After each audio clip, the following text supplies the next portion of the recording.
isang sayaw. Ngunit bago tayo magsimula, atin munang alamin kung tungkol saan ang ating sayaw sa araw ito. Handa na ba kayo? Kung gayon, ating simulan ang ating aralin sa pamamagitan ng isang puzzle. Ito ay isang uri ng insekto.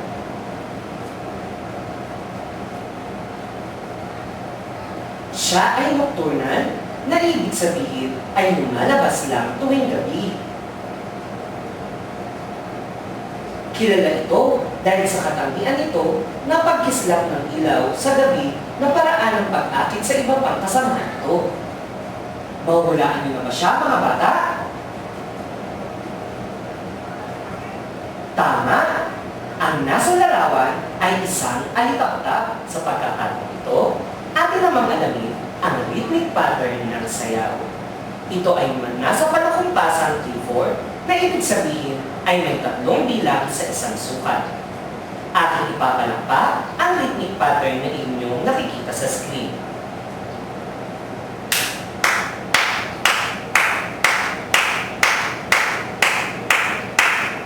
Nakuha ba ninyo, mga bata? Ating itong ulitin ng may kasamang bilang. 1, 2, 3, 1, 2, 3, 1, 2, 3, 1, 2, 3. Nakuha na ba ninyo, mga bata? Ngayon naman, atin alamin ang iba't ibang mga batayang hakbang pansayaw. Simulan natin ito sa mga batayang hakbang pansayaw sa paa. Ito ang mga sumusunod. Waltz, 3-step turn, dosido, tap, at brush step.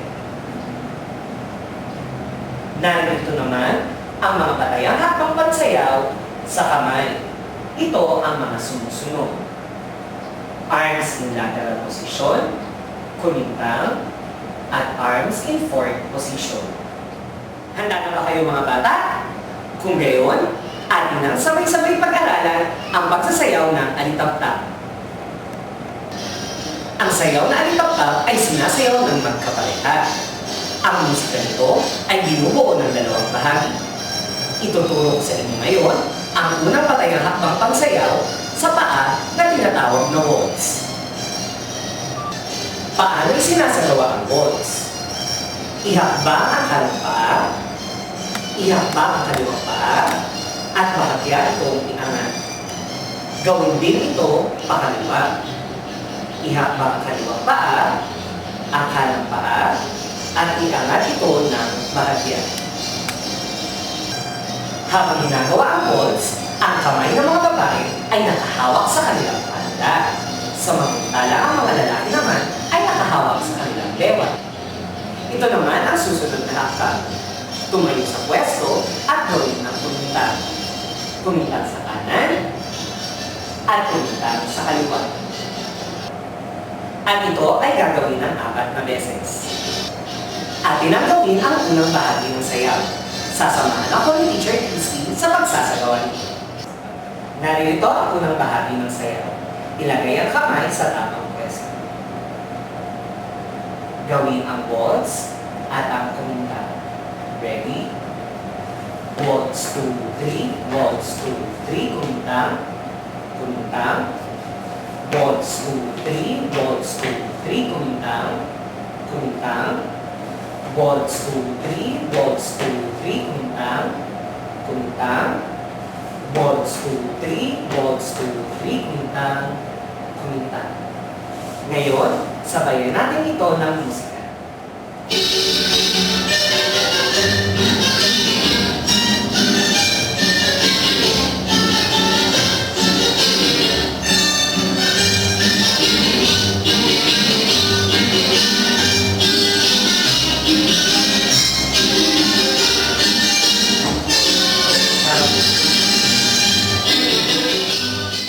Dumako na tayo sa ikalawang bahagi ng sayaw. Gagamitin pa rin ang waltz steps kasabay ang arms in lateral position na may kasamang flickering. Arms in lateral position, flickering. Arms in lateral position, flickering. 1, 2, 3, 1, 2, 3, 1, 2, 3, 1, 2, 3, 1, 2, 3. Sunod naman gawin ang top step. Itapik ang kanang paa pa kanan at itapik din ito pa kaliwa. Ihakbang ang kanang paa pa kalikod, bahagyang iikot ang kaliwang paa at ihakbang ang kanang paa pasara. Gawin na natin ang ikalawang bahagi ng musika. Sa pagkakataong ito, ang magkapareha ay nakaharap na sa mga manonood. Ready mga Christine? Ready. Let's do it. Ready, and one step, tap, tap, one step, and 3-step turn. One step, tap, tap, one step, 3-step. Gawin natin ang unang bahagi ng musika kasama ang pangalawang bahagi ng musika.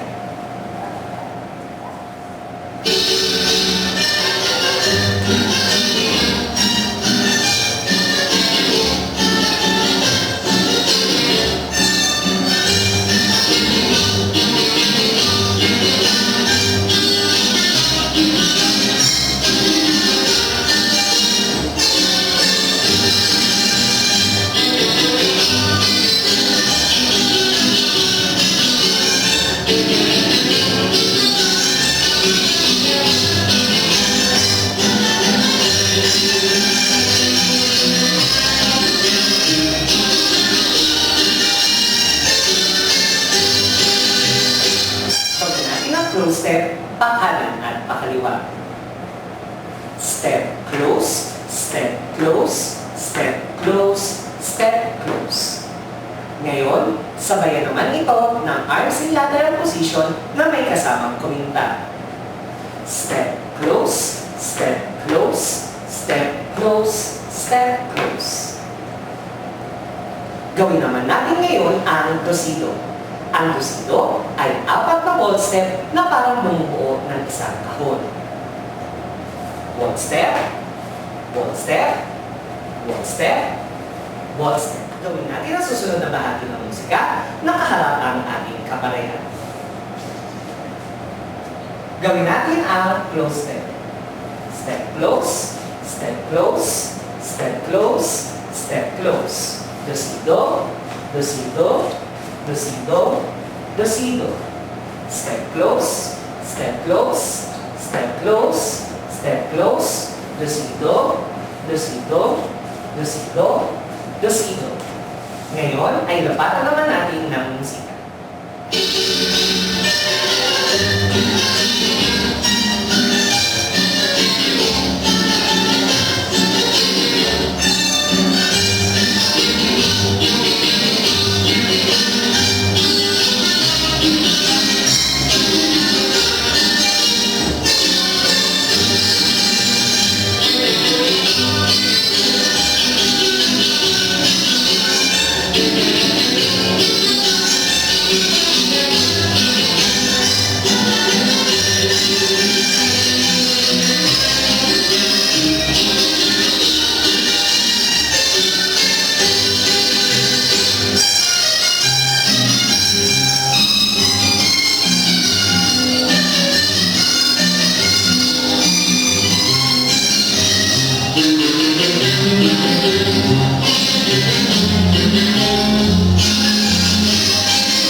Ito na ang muling bahagi ng sayaw.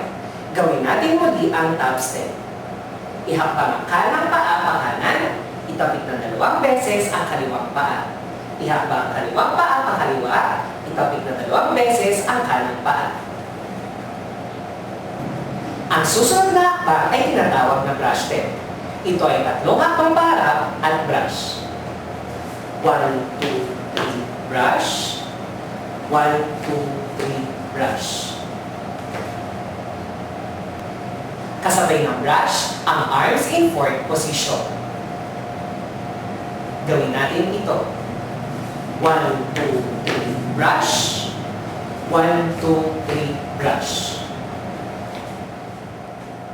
Gagawin namin ni Ma'am Christy ngayon ang huling bahagi ng sayaw. Ready? Step 2, 3. Step 2, 3. 1, 2, 3. Brush. Step 2, 3. Step 2, 3. 1, 2, 3. Brush. Step 2, 3. Step 2, 3. 1, 2, 3. Brush. Step 2, 3. Step 2, 3. 3. Step 3. Dahil dito na magtatapos ang ating sayaw.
O mga bata, tapos na natin pag-aralan ang mga batayang hakbang pansayaw sa alitap-tap.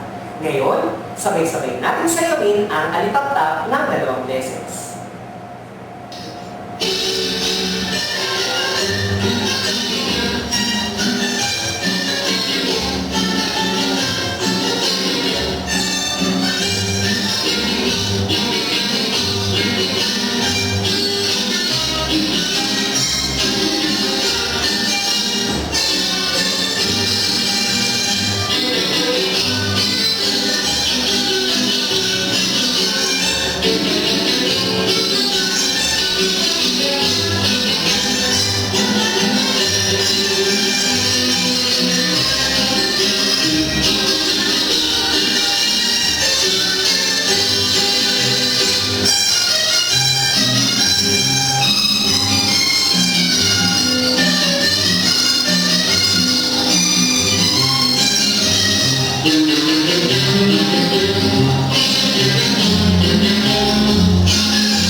Ngayon mga bata, Sabihin sa akin ang mga patayang hakbang pansayaw na ating ginamit ng halintulad ng mga galaw ng alitap-tap. Sa sayaw na alitap-tap, gumamit tayo ng iba't ibang mga patayang hakbang pansayaw tulad ng flickering of fingers, mga galaw ng kamay, at iba pang mga galaw. Ngayon mga bata, sagutan naman natin ngayon ang rubrics. Lagyan ng check ang kahon batay sa ipinakitang kakayahan. Dito nagtatapos ang ating aralin sa hapong ito mga bata. Para sa inyong aralin, maghanda para sa isang culminating activity sa susunod na linggo. Ang alitap-tap dance performance, kung saan maaari kayong gumamit ng inyong mga improvised costume. Hanggang sa muli mga bata!